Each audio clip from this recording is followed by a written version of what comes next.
Hi, this is Jack Stanley, and I thought it was a good time to do the final part of Win, Place, and Show, the last full time member, and that was me. I sang baritone, and I have been doing music most of my life. I've always enjoyed music, I've enjoyed singing, and I've been afforded wonderful opportunities in my life. I have been able to perform, to sing, um, to work at Disney, which was great. It was fun. I did theater. I toured with theater. I did stuff during the bicentennial. I got to work in museums. I got to run a museum. I got to start a recording program in which I would do interviews with very important people such as presidents and senators and actors and newsmen and astronauts and what have you. So I've done an awful lot. I wanted to do lots of things in my life, and amazingly, I was afforded those wonderful issues. But it all started early on with Win, Place, and Show before I did a good deal of many of the other things that I would do in my life. In the case of the others, a lot of it was before Win, Place, and Show. And I was just starting out. I was 22 years old when we started this in 1979. And so, how did that whole thing start? It's really an amazing thing when I think about it. How much we did and how much we traveled and how much we performed over what would be almost a 9-year period. And I got involved in it because I was singing with Don Dennis and John Murray, who were in a quartet called the Late Night Special, and I had been singing with a group called the Ledgermen with Carl Stosh and Rick King, myself, and Orville Wheel. Well, that died, and in their case, it died as well. Therefore, we got together and formed a group called the Late Night Ledgers. It didn't really mean anything. We didn't register. We just had fun. And we sang really well. Carl sang bass, I sang baritone, Don Dennis sang lead, and John Murray sang tenor. And it was this group that hung around for close to a year. And Carl Stosh kind of lost interest, and he was an interesting fella. He was very talented. He could sing anything, but he wasn't the most reliable. And we would find out later with Win, Place, and Show, we would ask him to sub for one of the members, and he would say, certainly, no problem, and then never show up. And that was a little difficult. But I loved Carl. He was a wonderful guy, and he passed away so young. But having been involved with the Late Night Ledgers, I was recommended to sing in this quartet with Bill, Don Dennis, and John Murray, basically just replacing Carl Stosh. And Bill had connections everywhere. And he said that he had worked in lots of bands, lots of groups, and everything like that. And so he set things up for us to start performing right away. We didn't have a repertoire of much of anything, but Don and John and I and Bill would just work in various areas. We started doing some work in the Meadowlands, but singing outside, strolling around singing barbershop tunes and stuff like that. We did this for about a year. And we were getting busier and busier and busier, and Don Dennis announced to us that he was going to leave. He was going to move to Florida. So we were in a bit of a pickle. where do we find a lead singer who would be very charismatic, would be a great showman, etc. Because as we were growing and as we were getting more and more involved in other things, we realized we really needed to put on a good show and be funny and stuff like that. So I suggested an old friend, Ray Stone. And they said, nah, Ray wouldn't be interested in this. I said, why not? He's a great showman. He's done theater, he's toured, done television, he's done all kinds of stuff. And so they said, nah. So I said, I'll check. So I went and talked to Ray. And I said, Ray, would you be interested in singing the group? We're going to do a lot of work. We're going to tour around. We're going to do all kinds of things like that. And he said to me, when's the first rehearsal? And that was the beginning of the main group of Wind, Place, and Show, with Ray singing the lead and John singing the tenor, and I was singing the baritone, and Bill sang the bass. We sang at that point at the Meadowlands quite often. I mean, 3 or 4 times a week. Now, sometimes we would do Monmouth Park or the Garden State Raceway. Sometimes we'd do all 3 in a day.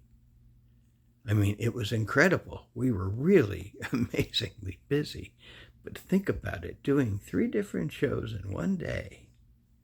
You'd start at one end of the state at one place, work 3 hours. Then you'd drive to the next place, do 3 hours. And then you'd work at the final place for 3 hours. It was great money. I mean, yes, but man, we were wiped out. But we had several weeks where we were working sometimes 12 days straight, almost 2 weeks straight. And sometimes we would be doing, at various places. We worked everywhere. We were constantly doing stuff. And what was amazing is that Bill kept finding more and more work for us. We had an agent, and he took care of lots of bookings for us, took his cut. And all I can say is we were so busy, I didn't even see the years go by. That's how busy we were. One of the interesting things, I have lots of memories of us doing stuff in the Meadowlands. That was a big place for us. Did hundreds and hundreds and hundreds and hundreds and hundreds of performances there. And one day, we were off. We were done. And we were free till we started again. And Ray went to the restroom. I didn't know which one. There were several restrooms in the Meadowlands. And someone came up to us and said, we have a cameraman here. We need to take a picture of you, like, right away. I'm like going, oh boy, I'm going to find Bill. So I ran down the length of the Meadowlands, and John went running the other way down the length of the Meadowlands, and each of us were running into the bathroom, and we would start singing, Bright Was the Night, and to see if we got a response. But a lot of times we didn't. A lot of people looked at us like we were out of our minds. Who's this crazy guy in a tuxedo singing? And so finally I walked into one of the bathrooms, and I went, Bright Was the Night. And I heard, Bright Was the Night from Bill. I said, Bill, we're getting a photograph taken. Hurry up. Come on back. That was funny. We worked for Freddie Laker's airline for a while. We did lots of parties for them. The audition was great. It was New York City. And it was a lot of fun. And they flew planes back and forth from England to the United States with talent on board to entertain. And we were hired by them. And we did a lot of stuff for them. And unfortunately, they went out of business in 1982. I hope we didn't have anything to do with that. Also, we worked for lots of casinos. We worked for lots of hotels. We did lots of programs here and there. We did the Jerry Lewis Telethon every year. We performed everywhere. It was some of the most amazing days of my life. And as I said, I've been afforded so many wonderful opportunities in my life, to perform, to be on television, to do documentaries, to run museums, to do this, that, and everything else, and interview lots of folks who are incredible. Um, Win Place and Show is still ranks high as some of the most amazing moments of my life. And the guys I worked with were top notch. The one thing we didn't do, but we didn't really do much with barbershop or sing in barbershop shows or anything like that. We were very much a entertaining group. We didn't sing in a style that would probably go well in barbershop. And also, we did it once.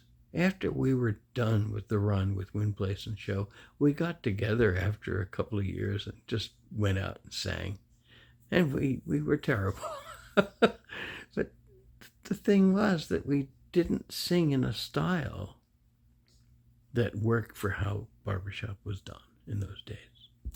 And we were doing stuff that would fit more with bands and stuff like that, because a lot of times we work with bands playing with us as we do harmony, and we change the harmony around with the bands and stuff like that.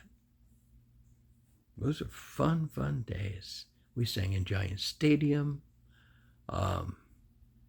Largest group I've ever sung for. I think there were 44,000 people. That was a pretty substantial group. And we finally laid it to rest, as you will know, as I've talked about the other singers.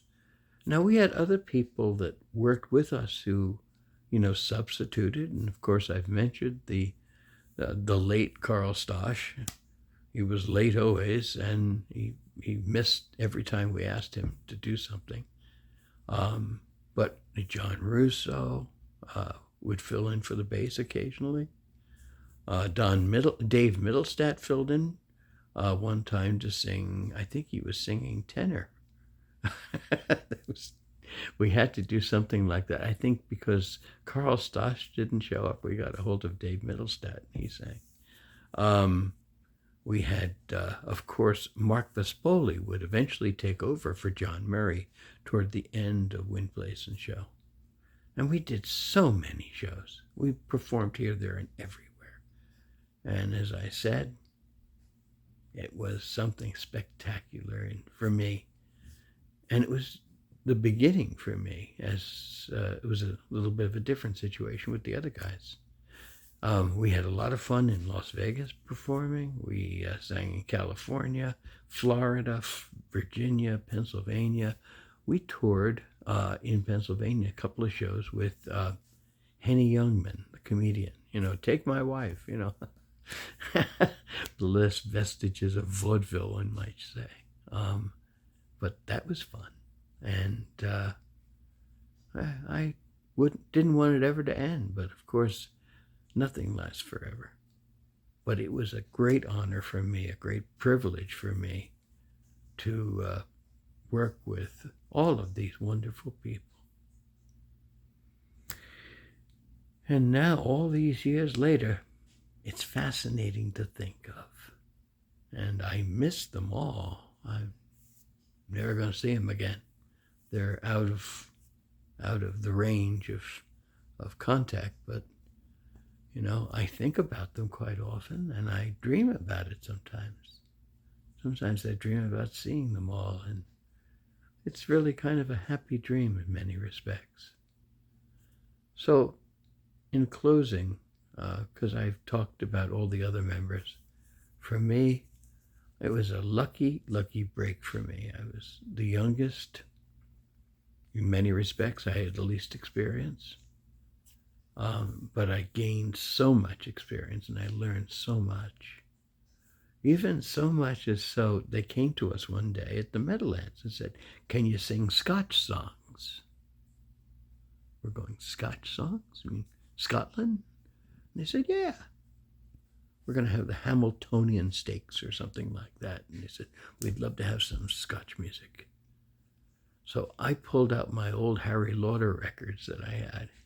And so for that show, I sang the lead, and I sang Harry Lauder songs like Roman and the Gloamin' and Just a Wee Dock and Doris. If you can say it's a bro brick moonlight night, well, you're all right, you can, and stuff like that. And it went over really well. And Ray sang tenor, John sang baritone, and Bill sang bass. And of course, after the quartet kind of started to fade because the economy changed, Mark Vespoli was singing tenor. We did it for a while, but we realized it was over, and we let Wind, Place, and Show go. And then we formed a group called the American Medicinal Spirits Company, based on a bottle of whiskey we found in John Murray's apartment that was sitting in a closet that hadn't been touched in years. And we're all crazy, so we tried it. It was pretty amazing stuff. But we formed a group, and that lasted for a short while. And then, of course, those days for singing and performing and stuff like that were kind of over. I worked at Disney and got the sub with the Dapper Dans occasionally, and did some singing in some of the Disney hotels and stuff like that, and did a radio program with Disney. And then, of course, that was pretty much over. And then I changed my tune, got involved with some other quartets, some wonderful quartets, but then I started getting contacts for jobs for me. And the jobs that I would get would curtail me singing and performing all over because I'd be working weekends. And so I had to kill everything. And I stopped singing at that point, pretty much. By the end of the 20th century, I was pretty well done. And so now, here we are in 2025, in the 21st century. At least we're getting close to the 25th year of the 21st century in 2026. An interesting thing is I'm trying to start, I think I'd like to start singing again. But how do you find the people? And how do you get the people that are really interested? It's not easy. But who knows? I'm open and willing, and I'm ready for another chapter in my life. As I said, I've been afforded wonderful opportunities, and I've done so many things in my life. I've lived several lives. I've got to teach even for a while. I taught, ran museums, performed, sang, did theater, did extra work in a couple of movies and stuff like that. But who knows what's next? I'm always ready for a new adventure. But it's time to say goodnight and goodbye to Wind, Place, and Show. I just wanted to share all those fellas and add the last part of that group, which was me. I was the kid. And I miss my compatriots. They're all gone. And I'm glad that I could do this, because I talked to everybody in the group about doing something like this. Ray thought it was interesting, but of course,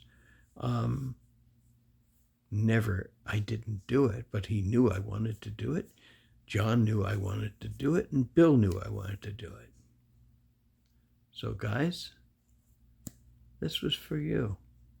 All our talks on Wind, Place, and Show. I promised you I'd do something, and now I'm going to say goodbye. So thank you for listening if you heard this whole thing. Really appreciate it. And